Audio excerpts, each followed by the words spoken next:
Hola chicos, estamos con Pablo Gil, un fotógrafo al que llevo muchísimo tiempo admirando. Sus fotografías de comida son famosas en España, yo creo que en todos lados. Cualquier persona que se dedique o que le guste la fotografía de comida ha visto su portafolio. Pablo, ha sido mi descubrimiento de este taller de Capture One 12. Ha sido un verdadero placer conocerte, me he reído mucho y no sé si tú has sentido la misma complicidad que he sentido yo ahí sentado, pero... Pues claro que sí, ha sido un verdadero placer, y además que ya yo también te seguía a ti y sabía quién eras, y además nada más que he llegado ayer a este curso, te oí desde abajo, y yo, arriba hay alguien que conozco, y justo, ahí estabas. Yo he llegado, he visto los puestos, he visto Pablo Gil, y he dicho, porque claro, no he hablado antes de quién venía, y me sonaba mucho, pero enseguida lo relacioné. Cuéntame, ¿desde cuándo haces fotografía gastronómica? ¿Gastronómica? Pues probablemente no hace demasiado, menos de lo que parece. Creo que fue en el año 2013, probablemente. Menos de lo que parecen por tus superfotos, ¿te refieres? No, por lo viejo que soy. 2013, vaya.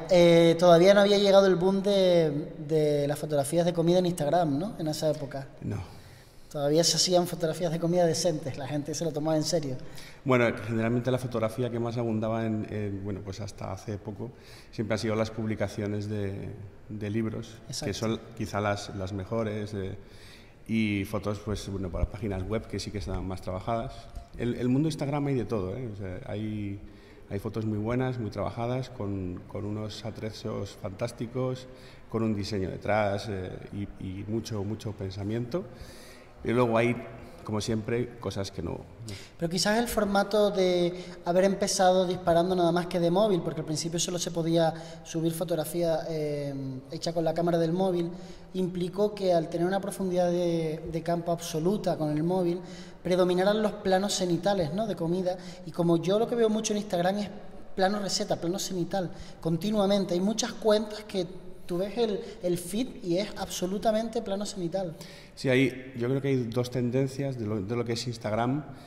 Una es esa que tú dices, que es una herencia de ese estilo de fotografía, pues no sé, por decirte de alguna manera, más narrativa, de estamos haciendo una receta que consiste en, y la manera de enseñarlo todo a la vez es un plano cenital. Quizá es el plano que más abarca, en el que consigues un plano focal en el que todo está a foco, y bueno, pues técnicamente se resuelve de esa manera. Además, no tienes que iluminar prácticamente, esta gente no ilumina, porque lo que hace es alumbrar todo de una manera homogénea, basado sobre todo porque no utilizan flashes, no utilizan nada, y bueno, se ponen cerca de una ventana que suelen tener y se apañan.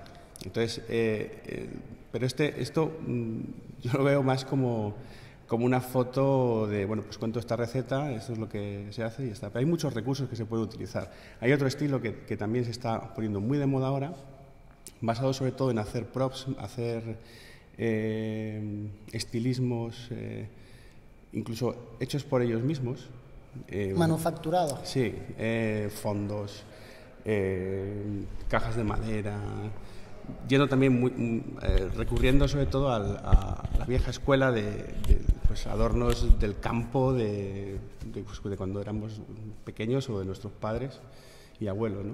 Y este estilo, que es como quizá más oscuro, o utilizando más el claroscuro, utiliza una luz clásica de bodegón. Entonces, en vez de ser el cenital, que es como todo iluminado, esta es más única luz de bodegón, que también suele ser de una luz natural única, y no suelen utilizar flash. Pero esto es, claro, todo dentro del mundo de Instagramer, que técnicamente no se complica mucho la vida. Si utilizan cámaras con un poco más de luminosidad, objetivos más luminosos, y profundidades de campo más bajitas, ¿no? Entonces, claro, sí que hay una intención más en cuanto al encuadre y sobre todo al contenido de la foto. Yo es lo que veo en Instagram, entonces, pero esto no es, la fotografía gastronómica es mucho más que esto. Pero... Hombre, obviamente. ¿Quién es tu referencia como fotógrafo gastronómico? ¿A quién admiras? ¿Quién te gusta ver? Pues para mí el máximo exponente en fotografía gastronómica y en el que yo más me he inspirado y el que más me gusta ha sido Guillamet, que era el fotógrafo pues que estuvo unido a Ferran Adrià en el crecimiento del Bulli, y Francesc. Y no lo digo mucho el nombre porque como buen castellano no sé pronunciarlo, ya lamento mi ignorancia. Pero ahora mismo se está retumbando en su sofá. Ya, no, pero sí, Francesc, ¿no? No, la verdad que yo he visto sus fotografías, he visto algunos libros y demás, y joder, una puta mente creativa de cómo manejaba esos platos, ¿no? Esas creaciones, cómo él aportaba a la propia...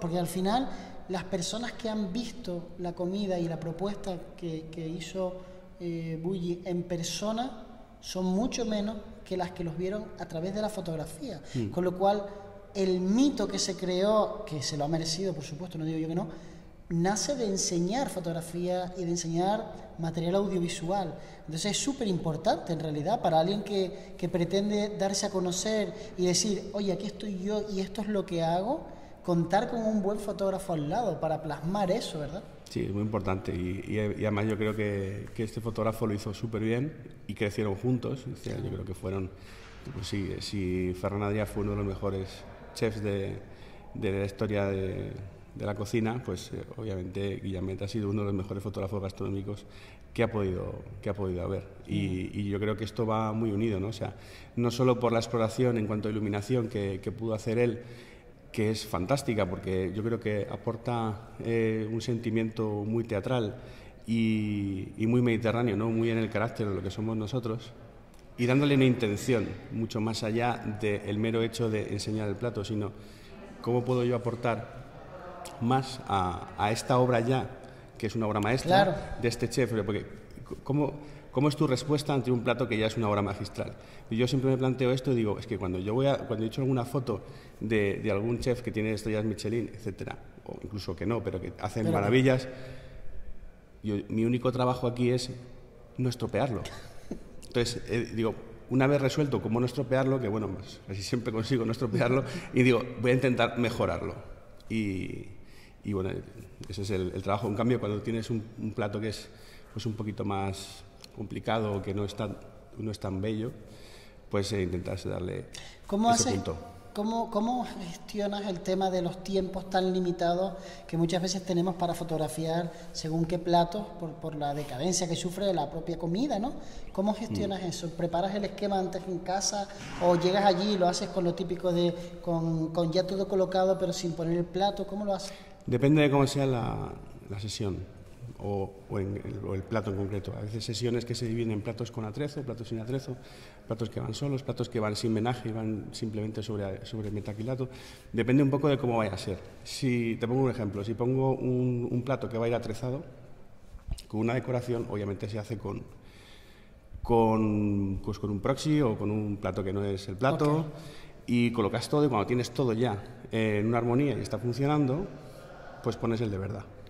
Y ahí ya disparas para evitar que se resequen los líquidos, que la grasa brille, porque al final es lo que nos provoca el hambre, ¿no? Sí, yo te he escuchado ya decir eso, te lo escuché en otra ocasión y no me acordaba de que era tuyo. Y eso, o sea, ya te lo había escuchado antes, no sé en qué vídeo, en qué entrevista, hablando precisamente de eso, de que los brillos son la representación gráfica de la grasa y que por tanto eso es lo que nos genera... Sí, la grasa, la humedad, porque al final es lo que nos provoca el apetito y es como seres primitivos que en el fondo seguimos siendo, lo que nos salvaba la vida hace 10.000 años, claro, probablemente era pues ver comida saludable que no estaba seca, claro, y bueno, pues tenía un brillo. Y luego la grasa al fin y al cabo es lo que nos mantenía vivos, porque es decir, tú comías cuando podías. Y de alguna manera, pues si un alimento era rico en grasas, en proteínas, pues era lo que realmente te atraía, ¿no? Es lo que el cerebro te pide sin que tú lo sepas. Claro. Y hoy en día, si tú te fijas, también por colores, porque como también hemos sido cazadores, hemos sido recolectores de bayas, estoy hablando de lo más primitivo de nuestra cabeza. Los colores también funcionan, o sea, tú un plato con comida azul no te provoca apetito, y la comida amarillenta tampoco. ¿Por qué? Porque el cerebro relaciona esto con comidas en mal estado o en estado de putrefacción. Como animales sociales que somos, pues a veces hemos desarrollado pues comidas que sobrepasan un poco este ejemplo primitivo y te puedes comer un queso azul. Sí. Vale, pero no es lo normal. O sea, de entrada, tú un queso podrido no te atrae. De entrada... Te lo comes porque alguien te ha dicho que está bueno y dices, no, pruébalo, pruébalo. Y cuando lo pruebas dices, bueno, está bueno. Sí. Pero tú en general en las fotografías vas a evitar los colores azules, los colores ocres y los amarillos. De aquí siempre que explico que el tema del balance de blancos en gastronomía tiene que ser purista. O sea, el blanco tiene que ser blanco porque todo el mundo sabe que la grasa del jamón, claro, si está amarilla, está rancia. Claro. Pues es exactamente esto. ¿Utilizas la X-Rite para medir los colores y hacer perfiles y clavar los colores, o existe cierto margen a la interpretación y ser creativo en la gastronomía? Bueno, en gastronomía hay todo el margen del mundo, siempre y cuando respetes el subconsciente del apetito. Como a la vista está que yo soy un consumidor de buenos alimentos, yo creo que tengo un buen criterio para saber si algo está rico o no está rico. Entonces, si a mí la foto me atrae y me provoca hambre, creo que al resto de la gente le va a pasar algo parecido. No siempre va a ser igual, obviamente, no soy representativo de todo el mundo, pero sí puede ser que de una mayoría. Entonces, las X-Rite las utilizo únicamente cuando trabajamos producto en el que hay una etiqueta o una colorimetría que respetar.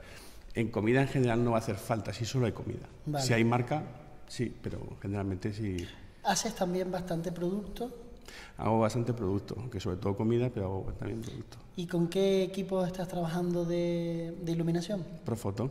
¿Y con qué modelo estás utilizando, ¿no? ¿O cuál pides? Porque me has comentado en otra ocasión que muchas veces pides directamente que te lleven el equipo a la sesión y demás, por comodidad y por otras razones, y pides siempre Profoto, y después ¿cuál es el set, digamos, el mínimo viable para un fotógrafo gastronómico? Bueno, la fotografía gastronómica tiene una ventaja, y es que realmente el kit mínimo que necesitas para hacer fotos que estén más que correctas es realmente pequeño. Yo la mayor parte de las fotos las hago con una única fuente de luz. Puedo añadir distintas fuentes de luz, las que quiera, tanto como me quiera complicar, pero desde una sola fuente de luz puedo trabajar. Y a mí ahora particularmente me gusta mucho el nuevo B10, el Profoto B10, sobre todo por la capacidad que tiene de potencia y esa ligereza. Sí. Me parece espectacular. ¿Por qué? Pues porque como nosotros muchas veces tenemos que irnos a hacer fotos fuera del estudio, te toca transportar un montón de equipo, ¿no? Entonces, y más si tienes que llevar atrezos, etcétera, claro. Al final es demasiada cosa. Entonces intentas que el equipo fotográfico pues sea lo menos voluminoso y lo menos pesado posible. Entonces me parece que el B10 es perfecto para eso. ¿Y en esa misma línea qué cámaras estás utilizando? Sony A7R3. Pues precisamente por lo mismo, porque me parece que la relación, no tanto por el peso, que también es una ventaja, porque es una cámara que pesa menos que las otras que he tenido en reflex, que tenían anteriormente, pero en este caso sobre todo por la calidad de imagen y el rango dinámico que me da a la hora de trabajar colores y esa elasticidad que tiene el archivo, que me parece espectacular. O sea, es decir, se nota mucho que Sony es el fabricante de respaldos en medio formato, y se nota en estas cámaras de 35 milímetros. Bueno, la capacidad que demuestra Sony hoy en día en el full frame es que se come con papas por no decir todas las cámaras. O sea, yo creo que ahora mismo haces una encuesta y obviamente hay personas puristas que son de su marca y que ahí no le toques ahí su Nikon o su Canon, porque sí, pero las personas que son un poquito más de mente de decir a ver qué hay, cómo funciona, qué hablan los profesionales, yo creo que estamos todos de acuerdo en que ahora mismo Sony está a un nivel desmesurado, o sea, es que va como años por delante de... Sí, y vamos. Ya en mirrorless, o sea, estoy comparándola incluso con las cámaras tradicionales de Nikon, de Canon, pero ya en mirrorless es que la diferencia es abismal. O sea, en mirrorless va... A mí me parece que ahora mismo el mundo de las reflex se ha quedado de alguna manera... a ver, quiero matizar algo antes de dar la opinión completa, porque siempre me dicen, es que... No. La historia es que las reflex siguen siendo unas cámaras maravillosas, según qué cámara, por supuesto. Son cámaras perfectamente válidas. Yo siempre digo que cada cámara es para un fotógrafo y, bueno, pues uno cambia las medidas de su necesidad en la medida de su rentabilidad, y al fin y al cabo eso también es un negocio y bueno, tú tienes que buscar qué es lo que es mejor para tu negocio y lo que es mejor para tu fotografía. A ver, si tú tienes una idea en la cabeza, la foto la vas a poder hacer igual con una cámara que con otra, seguramente. Lo que pasa es que hay herramientas o cámaras que te van a dar más facilidades, menos facilidades, un poquito más de aquí, un poquito más de allá. Entonces, un poco llamando a la parte pequeña de las diferencias pequeñas que hoy tenemos, porque todas las cámaras son muy buenas, sí. Son súper buenas. Es que me cuesta mucho encontrar un modelo que digas tú, esa cámara es mala. Entonces, teniendo en cuenta esto, sí que hay una diferencia, es que los nuevos modelos de sin espejo creo que han superado en cualidades a las cámaras con espejo, exceptuando 2 o 3 modelos, como puede ser la de 850 de Nikon, que sigue estando muy a la vanguardia. Hablando de 35 milímetros, incluso de APS, pues estos modelos sin espejo creo que están ya por encima. Y si nos vamos a sensores, obviamente el sensor Sony es con diferencia el modelo o el sensor que más información está consiguiendo captar a la hora de hacer fotografías. Unido al sistema de foco, que es absolutamente superior, porque eso ya es una evidencia, pues tienes un sistema muy compacto. A mí el sistema de foco realmente me da un poco más igual, sí, porque la comida no suele escaparse, no sé que esté viva, pero claro, es importante porque no solo hago comidas, también hago retratos y otros tipos de fotografía. Pero sí, creo que Sony ahora mismo es el mejor equipo posible. La verdad que son unas cámaras geniales y bueno, me alegro mucho de poder hablar contigo sobre esto, porque conozco personas que usan Sony, pero casualmente las personas que yo conozco que usan Sony los están compatibilizando con sus cámaras de Nikon o de Canon durante una temporada, como que no terminan de fiarse, y empiezo a ver que es una tendencia que el profesional que lleva muchos años trabajando, 5 o 7 años con su cámara reflex, la ha cambiado un par de veces, como que le cuesta un poco dar el siguiente paso a meterse al mirrorless, como que todavía se sigue creyendo el diálogo que había hace 3 años de no enfocan tan rápido, con poca luz no enfocan. Yo es que ya yo utilizo Fuji, la X-T3, una cámara APS-C, que yo, si me lo dices hace 4 años que iba a irme de full frame para atrás, vamos, te digo que ni de coña, pero vi un vídeo de un fotógrafo americano bastante famoso que explicaba la diferencia en los tamaños de sensor y que no había tanta diferencia, y me puse a mirar imágenes finales y valoré, y entonces adapté mi equipo a mis trabajos y no mis preferencias a mi equipo. O sea, no, antes compraba los equipos por decir yo quiero esa cámara porque es la que quiero, y después cambié y dije no, ¿qué trabajos hago yo? ¿Qué características tienen esos trabajos? ¿Qué equipo sería el ideal?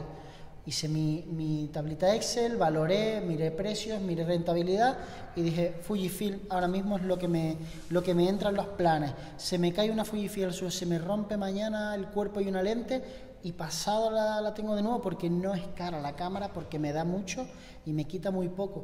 Pero creo que la gente no compra así. Creo que la gente muchas veces compra por lo tiene fulanito, lo quiero, o no. Y bueno, eso está guay porque también nos coloca en una posición privilegiada a las personas que tenemos cierta audiencia, porque al final la gente compra los equipos pensando que si tú lo tienes yo lo quiero también y quiero hacer tus fotos, ¿no? En plan, mira, yo creo que no vas a hacer mis fotos, pero no porque sean muy buenas ni nada, sino porque es que yo las hago de una manera y tú vete a saber. Claro. Igual las hacen mejor. Exacto, te digo, no me extrañaría tampoco. A nivel de retrato, ¿cómo lo sueles trabajar? ¿Cómo lo sueles enfocar? ¿Trabajas con luz artificial o trabajas más? Depende, en exterior natural, estudio artificial, ¿cómo lo haces? Perdón. Yo a nivel de iluminación soy un auténtico convencido de la iluminación artificial. Y para mí la luz natural o la luz ambiente es una fuente de luz más. De hecho he hecho fotos con solo luz natural, pero a mí me gusta añadir siempre mis fuentes de luz, porque son fuentes de luz que yo controlo en su totalidad, y la luz natural solo puedo observarla y esperar a que esté en la posición o en la forma adecuada a la que yo quiero hacer la foto, y esto para mí es limitante. porque no sé si porque no tengo paciencia o porque a lo mejor se me va la oportunidad. Es decir, podría hacerlo, pero quiero decir que estamos en un mundo en el que el tiempo es dinero y bueno, considero que puedo reproducir en muchas ocasiones la luz natural con mis flashes. De hecho, Profoto es una marca que desde que la probé he conseguido simular luces naturales sin ningún tipo de miedo, podría decir que perfectamente confundibles con una luz solar de cualquier tipo en comida o incluso en retrato.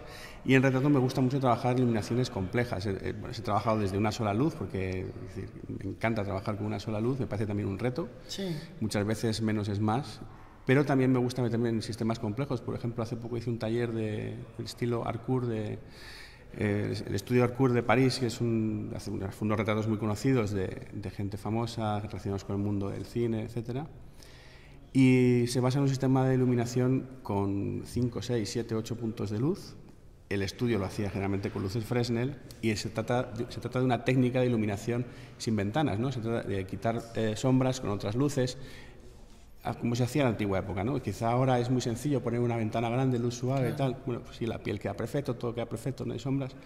Pero también es un reto para mí y a la hora de trabajar el retrato, el iluminar de una manera un poco más artesana y con la complicación de no usar una gran ventana, ¿no? ¿Podríamos decir que tú eres de los que opinan que si no hay sombra, no hay gracia? Yo no opino nada, ni eso ni lo contrario. Yo pienso que a veces quiero sombras y a veces no quiero sombras, depende de lo que quiera contar. Porque la iluminación me aporta una narrativa, claro, igual que el encuadre, es decir, todo colabora en contar una historia. Y me parece muy importante que haya sombras cuando quiero que haya sombras y me parece muy importante eliminarlas cuando no quiero que las haya. Pero quiero decir, una y otra. ¿Cómo te ves dentro de 5 años? ¿Qué te ves haciendo en 5 años? Digo, ¿cómo me veo? Me veré peor. Creo que es inevitable envejecer y esto ya es imparable. No, dentro de 5 años espero estar haciendo lo mismo, mejor y... ¿Todavía ves capacidad de mejora? Siempre. Yo creo que es imposible no pensar eso y quien piense que no puede mejorar, pues creo que se equivoca. Claro. Yo creo que todos podemos mejorar siempre y aprender de otros. Yo aprendo muchísimo cuando enseño y me parece fundamental. Es decir, cuando voy a los talleres voy con las ganas de aprender de otros y siempre, no porque es decir, no necesito ir a un taller a recibirlo cuando lo doy. Yo estoy aprendiendo un montón y a mí me gusta mucho aprender. Me hace sentir vivo y creo que es lo que necesitamos todos. Pues ha sido un verdadero placer. Me alegro mucho de conocerte y te veo pronto por Canarias. Esperemos.